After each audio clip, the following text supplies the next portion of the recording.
Hello everyone, welcome to easy engineering classes. So students, distributed system की video lecture series में हम देख रहे हैं लेक्चर नंबर 5 और इस पर्टिकुलर वीडियो के अंदर हम कवर करने वाले हैं डिफरेंट आर्किटेक्चरल पैटर्न्स के बारे में। तो जो आर्किटेक्चरल पैटर्न्स हम पढ़ेंगे उसमें से एक है layered architecture pattern, then tiered architecture pattern, और टीयर्ड आर्किटेक्चर के अंदर हम बेसिकली देखेंगे 2 टियर एंड 3 टियर को। तो वीडियो को शुरू करते हैं, और अगर आपने चैनल को सब्सक्राइब नहीं किया तो चैनल को जरूर सब्सक्राइब कर लीजिए, बेल आइकन को जरूर प्रेस कीजिए ताकि सारे वीडियोस की अपडेट्स आपको मिलती रहे। तो सबसे पहले हम देखेंगे लेयर्ड आर्किटेक्चर क्या होता है। तो इसमें क्या करते हैं, हम कॉम्प्लेक्स सिस्टम को डिफरेंट नंबर ऑफ लेयर्स के अंदर डिवाइड कर देते हैं। अब हर लेयर का अपना कोई काम होता है और वो दूसरी लेयर्स को भी सर्विसेज प्रोवाइड करती है। तो जैसे कि मैंने यहाँ पे लिखा है, each layer do some task, कोई ना कोई टास्क करते हैं and provide services to other layers. Then second point is higher layers are not aware of the implementation of the lower layers. तो इसको आप बेसिकली कह सकते हो कि ये एक एब्स्ट्रैक्शन का प्रॉपर्टी को शो कर रहा है कि जो हायर लेयर्स हैं उनको ये नहीं पता कि जो लोअर लेयर है वो किस तरह से काम कर रही है, उनकी इम्प्लीमेंटेशन किस तरह से हो रखी है। अब इसमें मैंने यहाँ पे कुछ एग्जाम्पल ले रखे हैं। तो जैसे कि हमारे पास यहाँ पे लेयर n है, अगर मैं अपने पूरे के पूरे सिस्टम आर्किटेक्चर को n लेयर्स के अंदर ब्रेक करता हूँ तो मेरे पास यहाँ पे लेयर n है, then layer n.1 and up to layer 1, मतलब कि जो पहली लेयर थी। तो इस तरीके से हम पूरा अपना जो सिस्टम है उसको डिवाइड कर सकते हैं डिफरेंट लेयर्स के अंदर।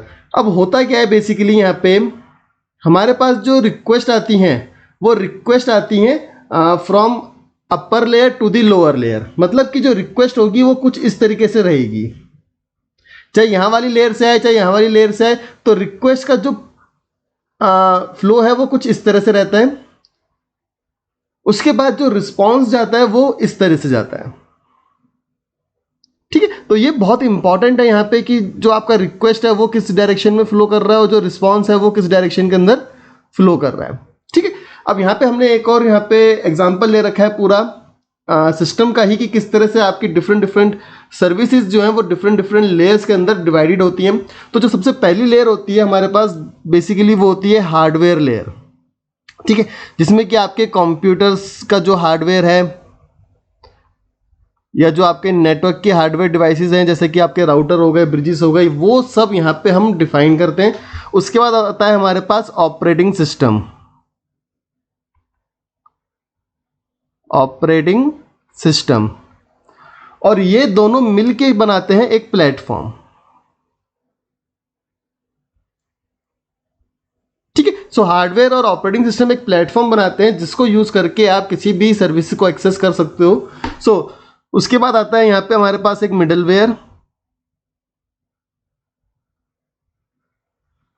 जो कि एक्ट करता है प्लेटफॉर्म और बाकी डिफरेंट एप्लीकेशन या सर्विसेज के बीच में। उसके बाद हमारे पास जितनी भी यूजर एप्लीकेशन है या फिर जो सर्विसेज हैं जिसको हमें एक्सेस करना है वो सब रहती हैं इधर। तो इस तरीके से जो आपका पूरा सिस्टम है उसको हम डिफरेंट लेयर्स के अंदर डिवाइड कर देते हैं। ठीक है, so this is the layered architecture. इसके अलावा जो दूसरा है वो होता है टीयर्ड आर्किटेक्चर। अब टीयर्ड में क्या करते हैं, हम अपनी एप्लीकेशन को टीयर्स के अंदर स्ट्रक्चर कर देते हैं दैट इंप्लीमेंट डिस्टिंक्ट फीचर्स, जो अलग अलग फीचर्स को इंप्लीमेंट करती हैं। ठीक है, अब इसके दो एग्जांपल हैं, या तो 2 टियर के अंदर करेंगे या 3 टियर के अंदर करेंगे। 2 टियर बहुत सिंपल है, जिसमें हम पढ़ते हैं क्लाइंट सर्वर आर्किटेक्चर को। एक होता है मेरे पास क्लाइंट और एक है सर्वर हमारे पास। So this is the 2 tier architecture. बहुत सिंपल है, जो आपने पढ़ा भी है काफी। अब इसमें होता है क्या, सिंपल, क्लाइंट कुछ रिक्वेस्ट करता है और सर्वर उस रिक्वेस्ट का यहां पे रिस्पॉन्स देता है। ठीक है, अब जो बेसिक यहाँ पे हम पढ़ने वाले हैं, जो हमारा मेन फोकस है वो है 3 टियर। अब 3 टियर में हम क्या करते हैं कि क्लाइंट सर्वर तो होता ही है, बट हमारे पास एक एप्लीकेशन सर्वर भी होता है, या फिर हम जिसको बोलते हैं हमारे पास डेटाबेस सर्वर भी होता है। तो जैसे कि हमारे पास यहाँ पे क्लाइंट तो है ही,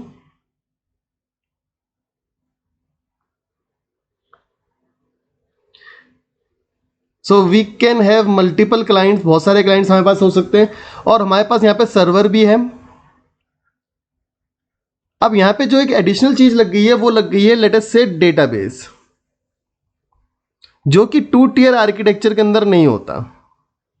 ठीक है, तो यहाँ पे हमारे पास आ गया 3 टियर कि क्लाइंट को कुछ इन्फॉर्मेशन चाहिए इस डेटाबेस से, बट वो डायरेक्टली नहीं लेगा, वो सर्वर के ही थ्रू लेगा। तो इसलिए पहला टियर, सेकंड टियर और 3 टियर, इसलिए इसको हम बोलते हैं 3 टियर। अब इस 3 टियर का कुछ अपना कॉन्सेप्ट है, जैसे कि ये जो क्लाइंट होता है इसको हम बोलते हैं presentation logic.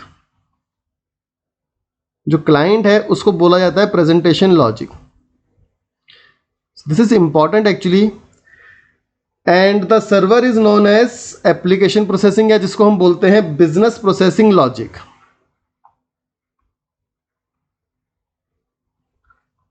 Business processing logic. और जो हमारा डेटाबेस हो गया है वो हमारा सिंपल है डेटा मैनेजमेंट। ये तो हमें समझ में आ ही रहा है कि डेटाबेस में हमारा क्या हो रहा है, डेटा हमारा मैनेज हो रहा है। ठीक है, तो प्रेजेंटेशन लॉजिक में बेसिकली क्या होता है, प्रेजेंटेशन लॉजिक में एप्लीकेशन होती हैं जिसको हम बोलते हैं थिन क्लाइंट भी। ठीक है, so application also known as, basically यहाँ पे डिफरेंट एप्लीकेशंस होती हैं जिसके थ्रू आप इस डेटाबेस की सर्विसेज को एक्सेस कर सकते हो। सो एप्लीकेशंस होती हैं जिसको बोला जाता है थिन क्लाइंट भी। ऐसी जो बिजनेस प्रोसेसिंग लॉजिक है, बेसिकली यहाँ पे क्या होता है, एप्लीकेशन जो रन हो रही है क्लाइंट साइड पे उसके डेटा की प्रोसेसिंग होती है। So this is the basic idea of this 3 tier architecture.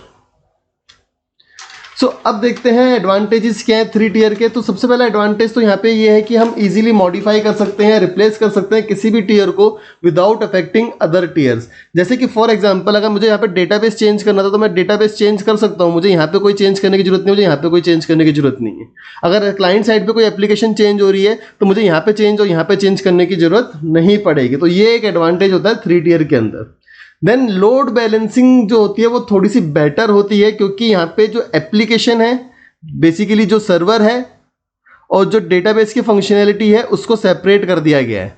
जैसे कि आप यहाँ पे देखो तो ये अलग है, सर्वर और डेटाबेस की जो फंक्शनैलिटी है उसको हमें डिफर कर दिया है, सेपरेट कर दिया है। तो इसलिए जो लोड बैलेंसिंग होती है वो यहाँ पे बेटर हो जाती है। सो स्टूडेंट्स यहाँ पे हम इतना ही करेंगे इस वीडियो के अंदर, जहाँ पे हमने देखा आर्किटेक्चरल पैटर्न्स के अंदर लेयर्ड आर्किटेक्चर, टियर्ड आर्किटेक्चर में हमने देखा 2 tier and 3 tier architecture. So this is all for this particular video. Please like and share the video, and don't forget to subscribe the channel and press the bell icon to receive more such video notification. Thank you.